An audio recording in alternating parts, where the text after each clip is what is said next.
The sky over Taipei at 4 in the morning was still wrapped in mist. Tiny droplets, soft and milky, covered the shiny black asphalt. At the corner of Nanfanggo fish market, trucks loaded with ice and fresh catch thundered in, steam rolling off their beds like smoke from a fire. People hurried through the narrow lanes, voices blending in a mix of Taiwanese and Mandarin. Hands moved fast, pulling nets, hauling fish, weighing, jotting down numbers. But in the middle of all that chaos, one crowd stood still.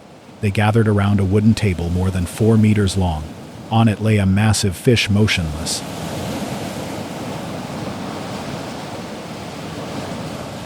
Silver-gray skin glimmering under the neon lights. Its body was wide as a plank, its head round, its mouth tiny, and its eyes large and dark, almost human. An old fisherman whispered, "It's a sunfish. Mola, sunfish."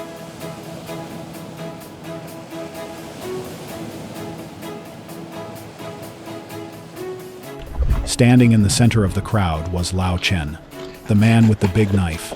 Everyone in Nanfanggo knew him. He'd been doing this for more than 30 years, ever since Taiwanese fishermen first started bringing these strange creatures back from the deep Pacific.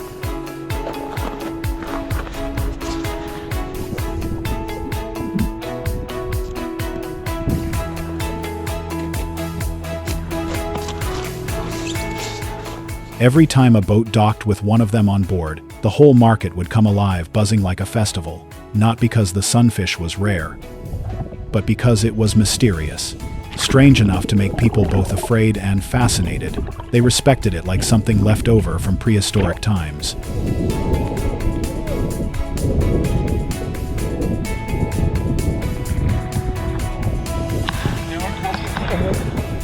The sunfish was unlike any other creature of the sea.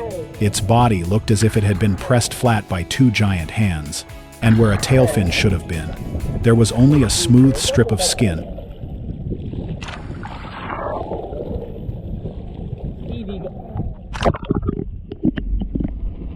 A living paradox, half fish, half legend. Everything about the sunfish was a paradox. Its head took up more than half its body, and its dorsal fin stood tall, sharp like the blade of a sword. It swam slowly, almost clumsily. Yet somehow, it could roam across the entire ocean from the tropics all the way to the poles. Whenever the light touched its skin, it shimmered silver, with a faint blue tint like a metal plate polished by the waves.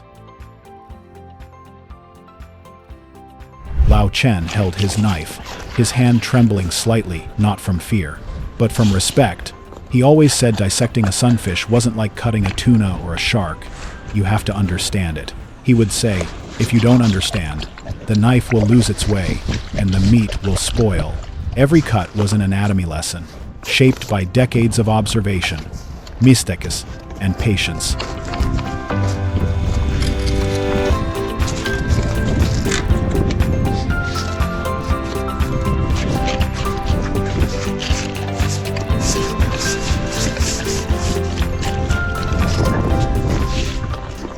This sunfish weighed over 700 kilos, so large that 3 grown men couldn't even stand around it. The assistant turned on the faucet, and cold water streamed across its skin, washing away a thin film of slime, revealing faint veins of flesh beneath the thick layer.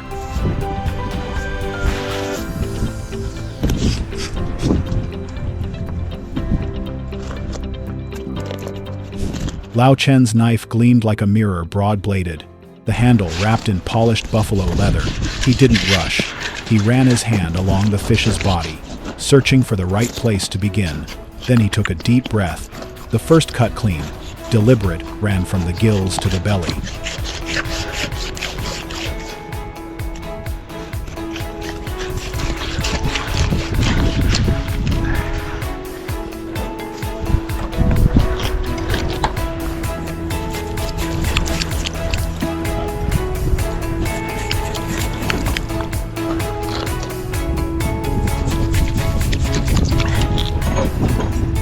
And for a moment, the whole market seemed to stop breathing.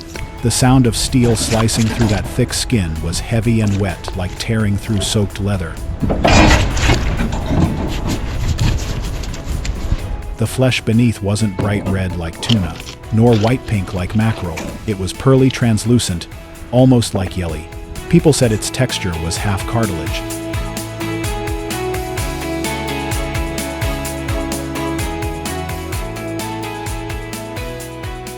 Half gelatin soft yet firm, delicate yet rich. Every part of a sunfish could be eaten, but only if you knew how to tell one part from another: the skin, the fat, the meat, the intestines.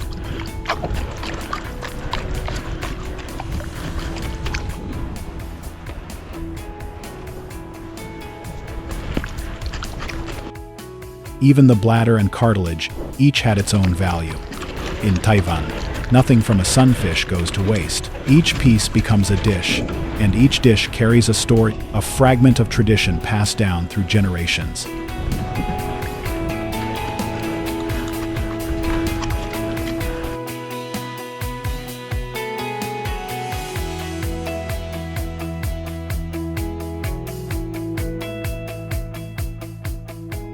Old Chen sliced off the front dorsal fin and lifted it high, a wet, shimmering strip nearly 2 meters long. This part, he said, is usually stewed in soup, chewy, and full of flavor. Next came the neck, skin thick, elastic, and prized. In Taipei's high-end restaurants, chefs pay more for this than for bluefin tuna. The skin is cut into slabs, soaked in salt water, then sliced paper thin and served raw, like sashimi.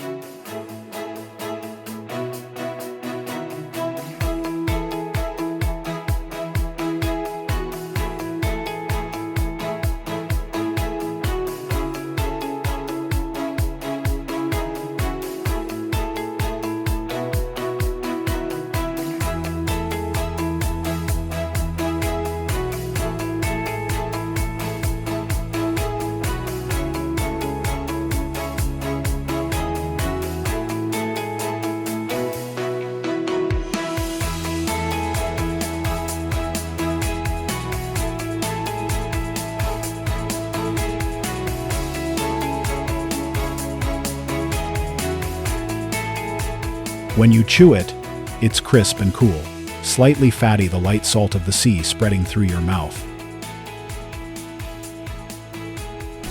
All around, customers and cameramen crowded closer, trying to capture the moment. For many of the younger onlookers, it was the first time they'd ever seen a real sunfish. They'd only seen photos online, those massive, wheel-shaped creatures drifting on the surface, soaking in the sunlight. The ocean sun. But here, in the cold mist of the early morning fish market, the animal returned to its true form, huge, silent, and mesmerizing. The knives rang out again.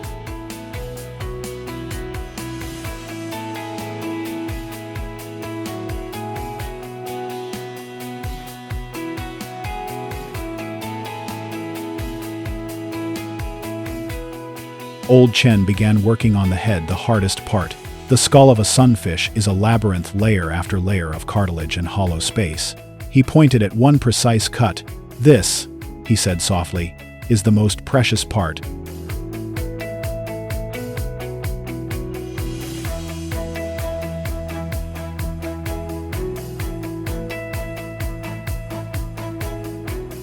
Inside the head are 6 different kinds of tissue, from jelly soft to tendon tough.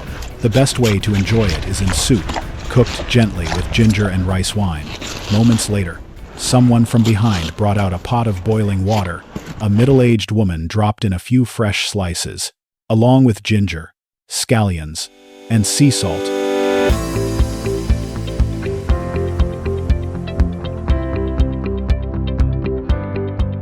Steam rose like fog, and a warm aroma drifted through the market.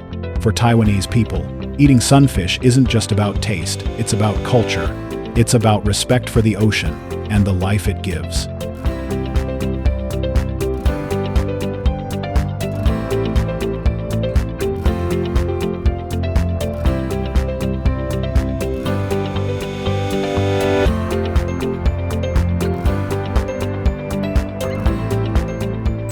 Because this fish, for all its size, is strangely fragile. It has no tail fin. It swims slowly, easily wounded by nets, yet it has survived for millions of years. To many, it's a symbol of endurance and quiet strength, like the Taiwanese themselves.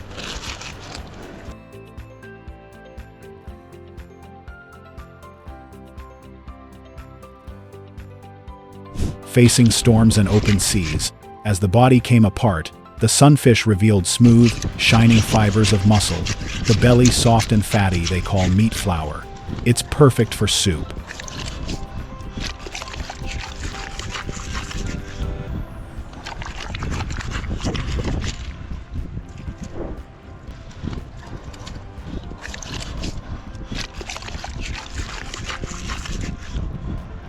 Especially in the harbor restaurants. The cartilage from its back is chopped into small cubes, mixed with herbs and lemon to make a bright, ocean fresh salad. Each part, every texture tells its own story of the sea. It's a dish that tourists always ask for when they visit Nanfanggo.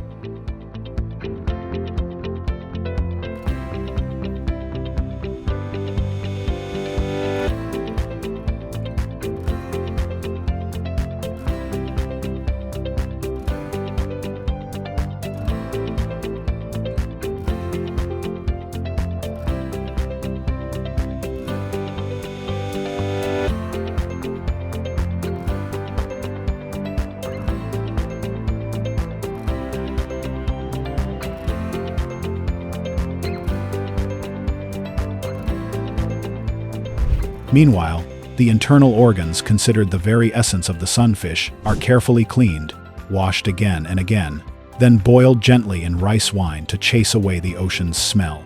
No one in the market speaks loudly. Everyone watches in silence, as if witnessing a ritual. Each motion of the knife, each stream of water washing over the flesh, it all feels like a dance.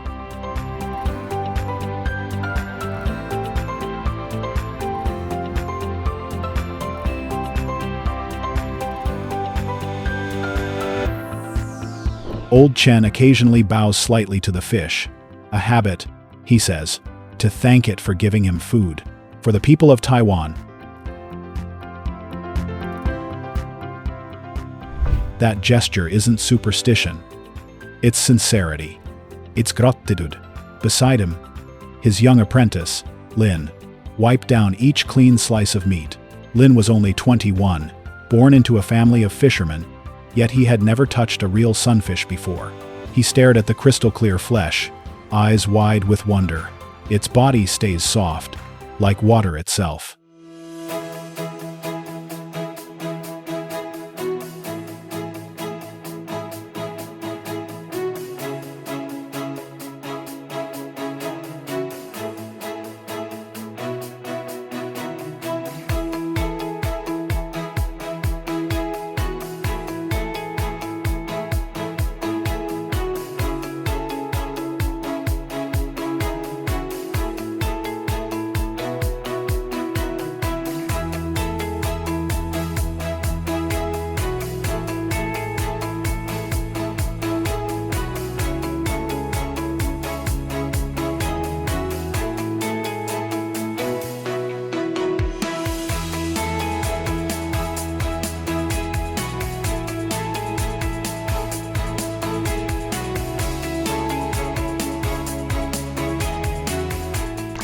It doesn't crumble or dry.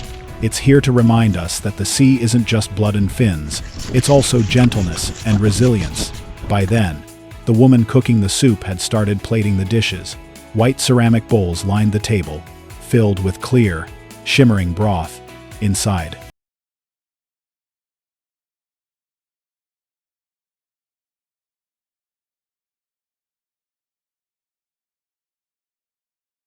The pieces of sunfish meat floated like clouds, trembling in the steam. The scent of ginger, scallions, and rice wine filled the air, clean, warm, and strangely sweet. Not fishy, not heavy. Just pure.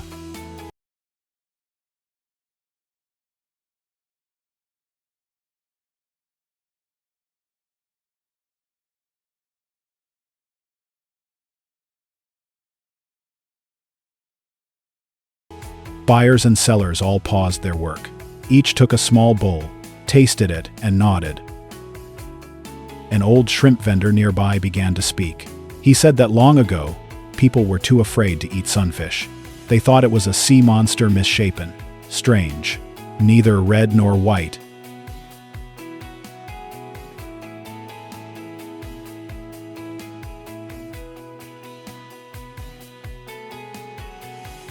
But during the hard years, when the boats came back with their first sunfish, and people were hungry, they tried it, and they found that its meat was sweeter, softer, stranger than any other fish they'd ever known.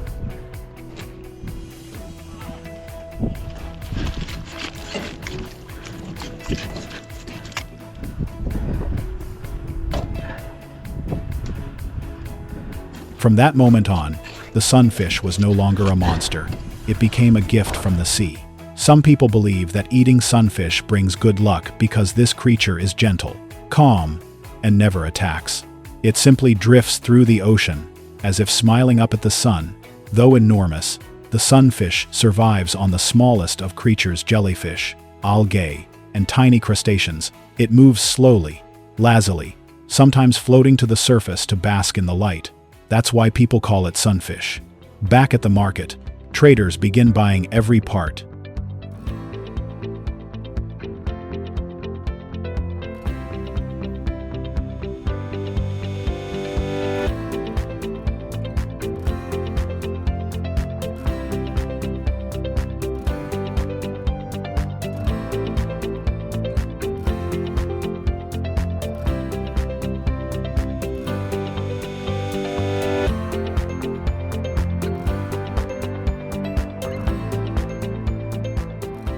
The thick, rubbery skin is sent to Taipei's restaurants, where it becomes cold sashimi. The belly meat, soft and rich, is loved by locals. Perfect for soup or stir-fry. The offal, especially the liver, is considered a delicacy.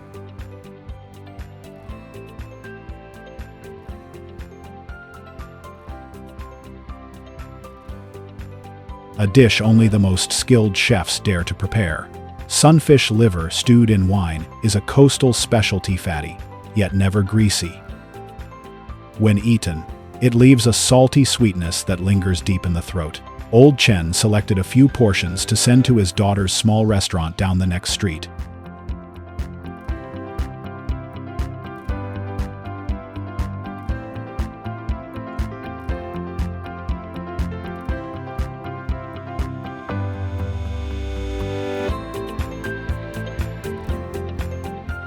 It had only 6 tables, but it was always full.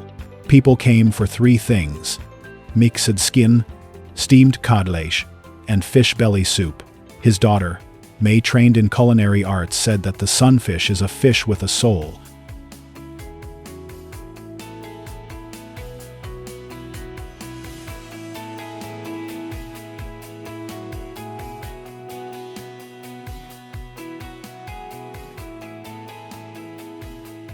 Because each part tells a different story. The skin, crispy and cool. The cartilage, soft and tender.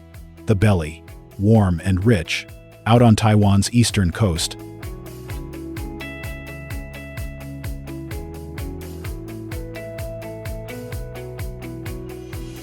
white-capped waves crash against the hulls of steel ships. Hundreds of high-pressure lamps blaze across the decks, painting a shining path over the dark water. That night, like so many nights during squid fishing season, the sea didn't sleep, and the long, iron boats kept cutting silently through the waves.